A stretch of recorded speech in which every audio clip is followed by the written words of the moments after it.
Hi hello guys, welcome back to వేదంచి పొట్టి channel. ఎందుకంటే ఈ మధ్యలో నేను వీడియోస్ అన్నాయి సరిగ్గా చేయలేదు, ఎందుకంటే నాకు ఉన్న ప్రాబ్లమ్స్ వల్ల. కాబట్టి ప్రతి ఒక్కరు అడుగుతున్నారు, తెలిసిన వాళ్ళు వీడియోస్ పెట్టలేదే అనేసి. అందుకనేసి కంటిన్యూ చేస్తున్నాను. ఈ రోజుకైతే నాకు కొంచెం ఖాళీ అయిపోయింది, అందుకనేసి చేస్తున్నాను. నేనైతే ఆలు మసాలా కర్రీ చేస్తున్నాను. చూపించిన ఐటమ్స్ అన్నీ తీసుకోండి.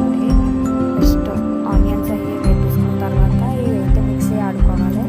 గరం మసాలా అండ్ టమోటా, ఎండు కొబ్బరి అవి ఆడేసుకున్నాక మనం పొటాటోస్ అన్నీ చిన్న ముక్కలు కోసుకోవాలి, పచ్చివి. ఆ పచ్చి కోసుకున్న తర్వాత అవి బాగా వేగి అలా ఆయిల్ వచ్చిన తర్వాత మనం ముందు అయితే పేస్ట్ చేసుకున్నాం కదా మిక్సీలో, ఆ పేస్ట్ అన్నది వేసి అల్లం వెల్లుల్లి పేస్ట్ కూడా వేసుకోండి. అల్లం వెల్లుల్లి పేస్ట్ వేసుకున్నాక కొంచెం రెండింటిని కలిపి మగ్గనియాలి. మగ్గిన తర్వాత ఆయిల్ అన్నది చూసారా ఎలా వచ్చిందో పైకి. అప్పుడు మనం వాటర్ అన్నది వేసుకోవాలి.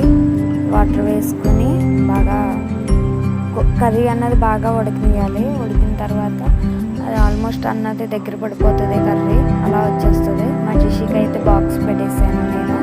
బాయ్. ఓకే, లైక్ చేయండి, కామెంట్ చేయండి.